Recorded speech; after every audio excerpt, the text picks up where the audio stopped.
She kept texting and took call from her ex during date. Backfired spectacularly. The mirror reflected perfection, or as close to it as I could muster. Smoky eyes, glossy lips, a sleek black dress hugging every curve. My fingers traced the fabric, smoothing invisible wrinkles.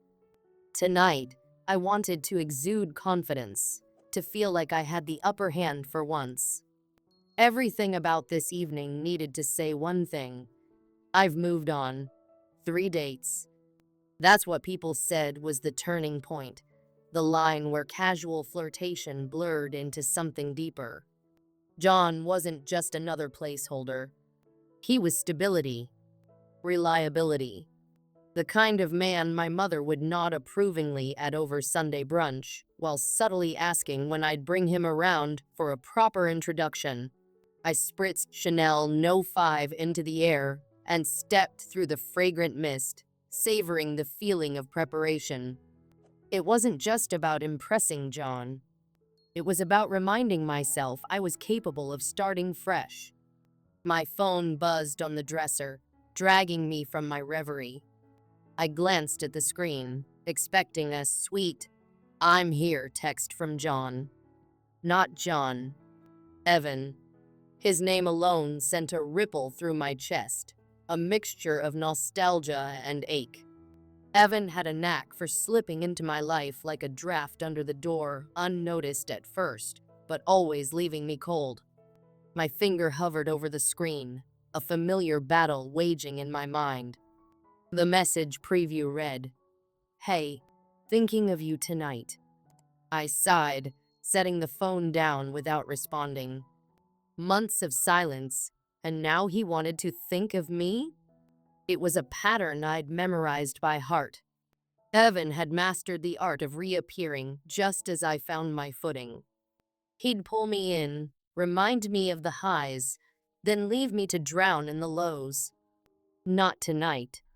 I wouldn't let him ruin this. I typed a curt response. Not tonight. The doorbell rang, its chime sharp and final. With one last glance in the mirror, I grabbed my clutch and headed downstairs, leaving the ghost of Evan's text behind me. John stood by the car, one hand casually in his pocket, the other resting on the roof. The streetlight cast a halo around his silver hair, giving him an air of distinguished charm. He looked up as I approached, his gaze softening when it met mine. "Hi, stranger," I said, smiling as the cool night air brushed my shoulders. His eyes swept over me, lingering just long enough to make me blush. "You look stunning," he said, his voice steady and warm, like the hum of a well-tuned engine. "Thank you," I replied, my voice light but steady. I rose on my toes to brush a kiss against his cheek, savoring the scent of his cologne, cedar and spice, grounding and safe. The drive to Mario's was smooth, the city unfolding around us in streaks of neon and headlight glare. John's hand rested casually on the gear shift, his profile serene against the night. He spoke about his day, about a recent project at work that had earned him accolades.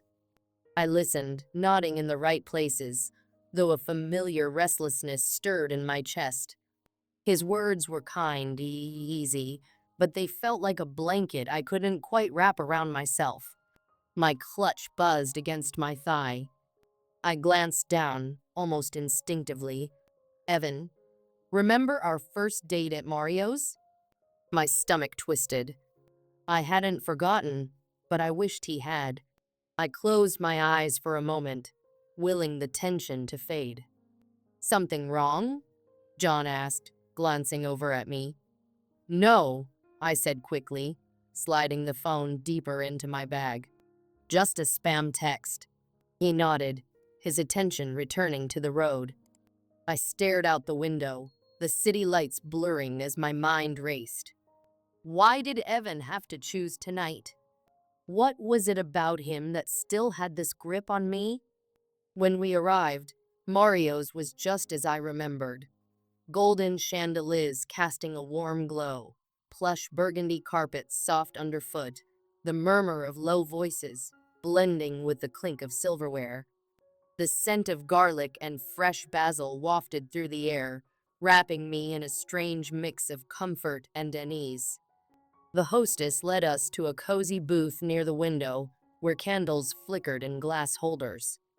John helped me out of my coat, his hands brushing my shoulders lightly.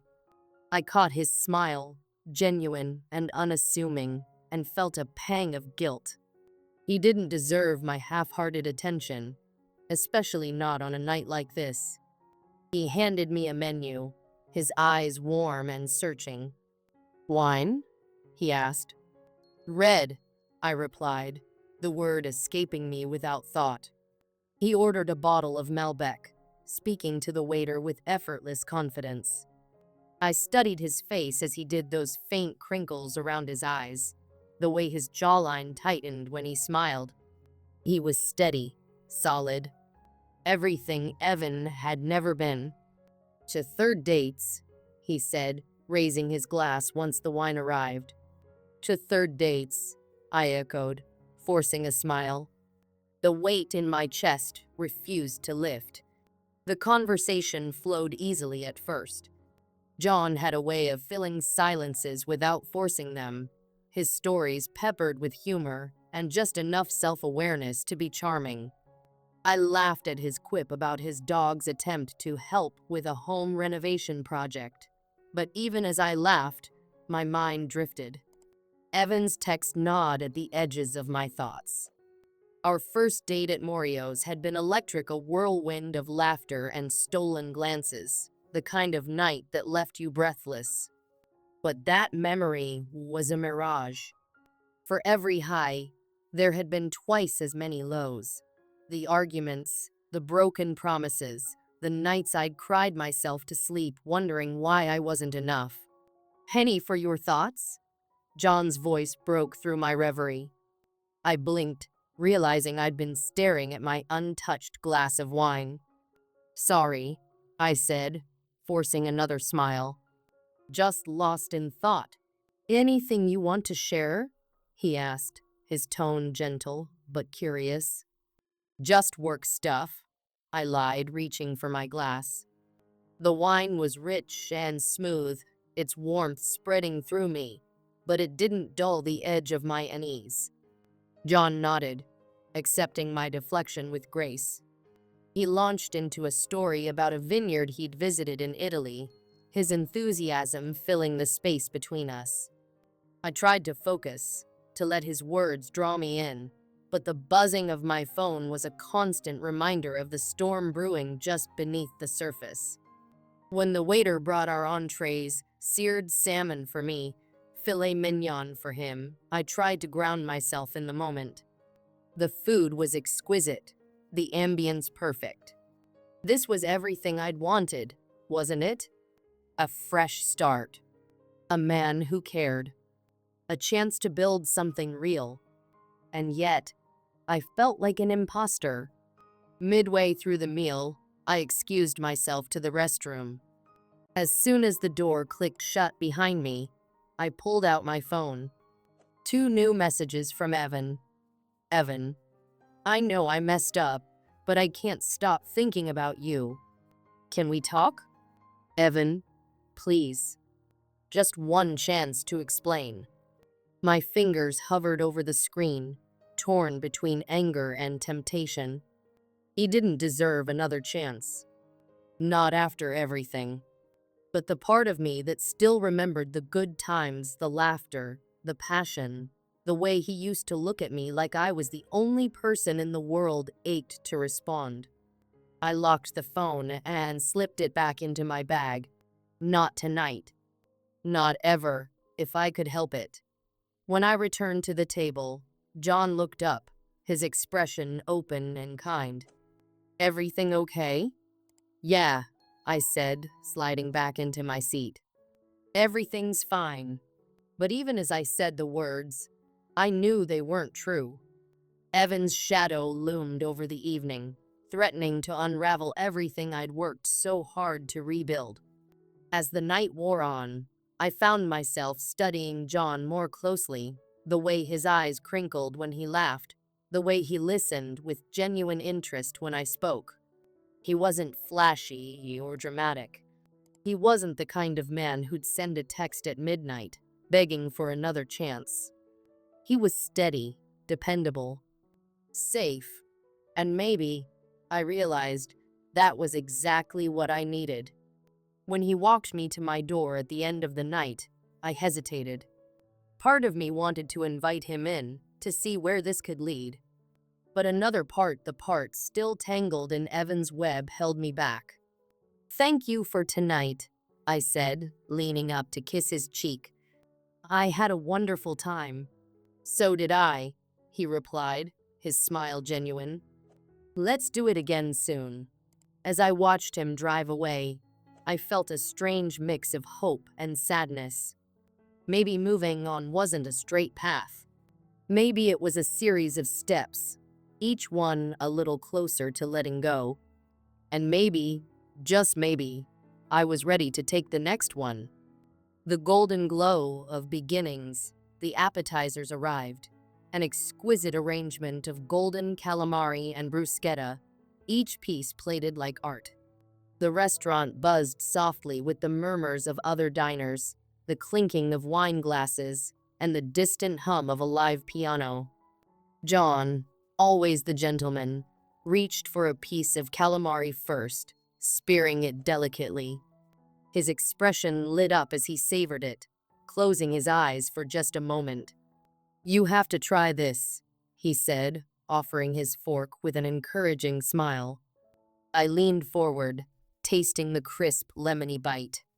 "Delicious," I admitted, letting the explosion of flavors distract me from the dull buzz of my phone against the table. I glanced down at the screen, careful not to make it too obvious. "Evan, you laughed so much that night. I miss that smile."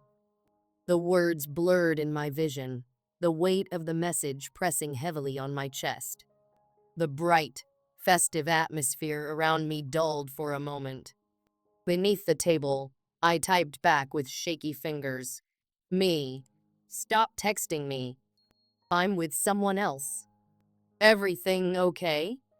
John's voice cut through my thoughts, his concern pulling me back into the moment. "Yeah," I said, forcing a smile I didn't feel. "Work stuff." He nodded, but his eyes lingered on me longer than usual, studying me with the kind of quiet thoughtfulness that both comforted and unnerved me. John's view. Shadows in the candlelight.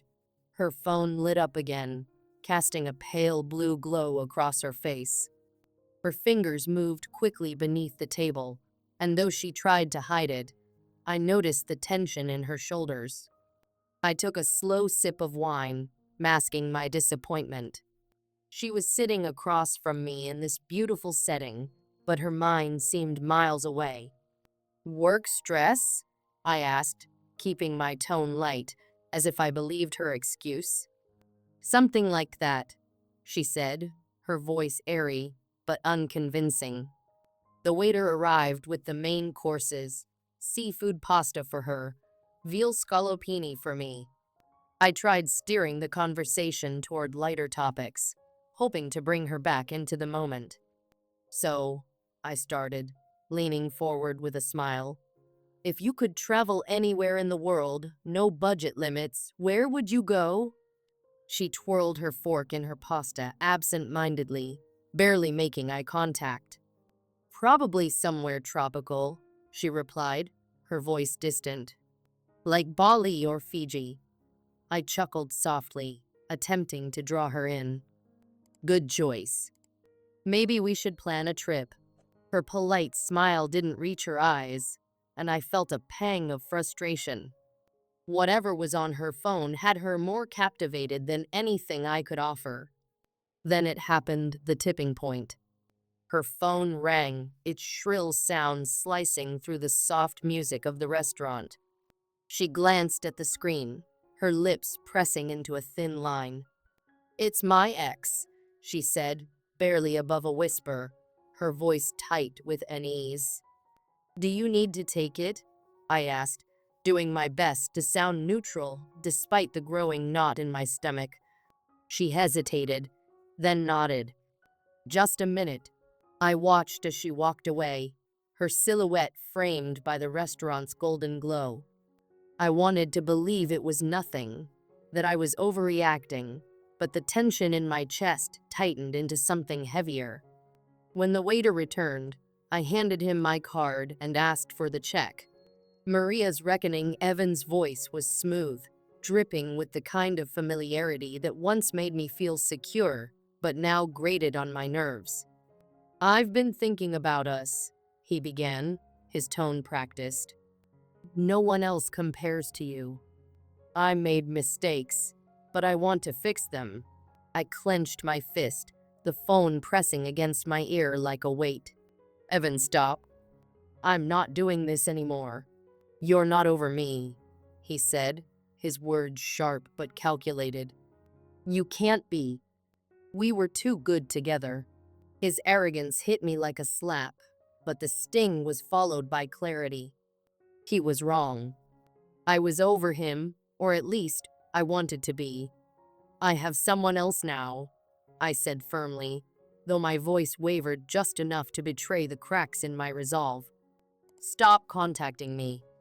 I ended the call, breathing heavily as I steadied myself. Turning back to the restaurant, I rehearsed the words I'd say to John. I'd explain everything. I'd be honest. But when I reached the booth, my heart sank. It was empty. The sight of his empty chair hit me harder than Evan's words ever could. The waiter approached hesitantly, holding a small bag of takeout. Your date asked us to pack the meals, he said gently. The bill's been taken care of.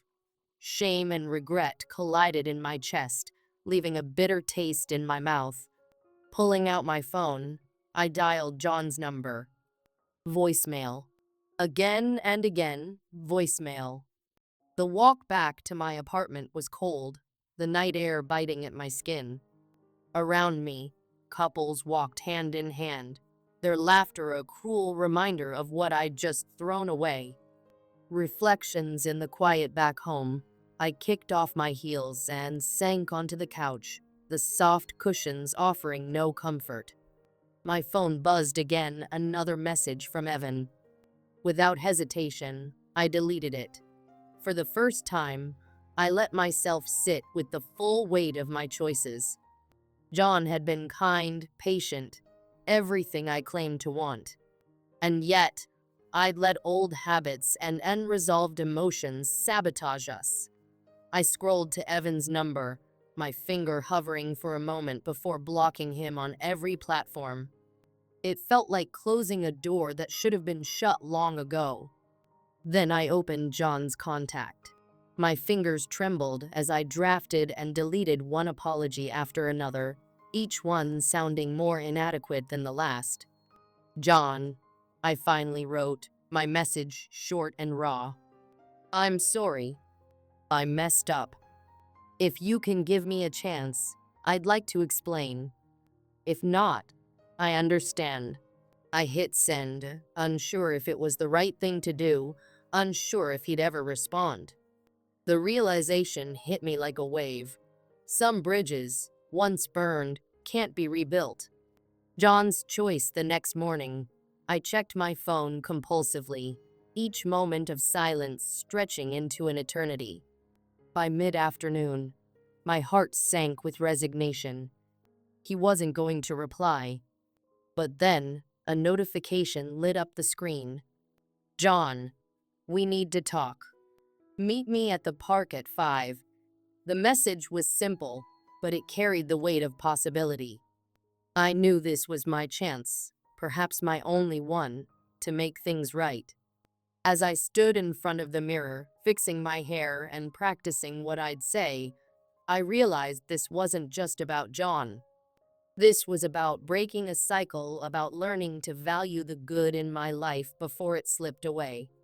At 5 p.m., I arrived at the park, my heart pounding in my chest. John stood near the fountain, his hands in his pockets, his expression unreadable. I took a deep breath and approached him, ready to face whatever came next. "Hi," I said softly. He turned to me, his eyes searching mine. "Hi." And for the first time in what felt like forever, I allowed myself to hope.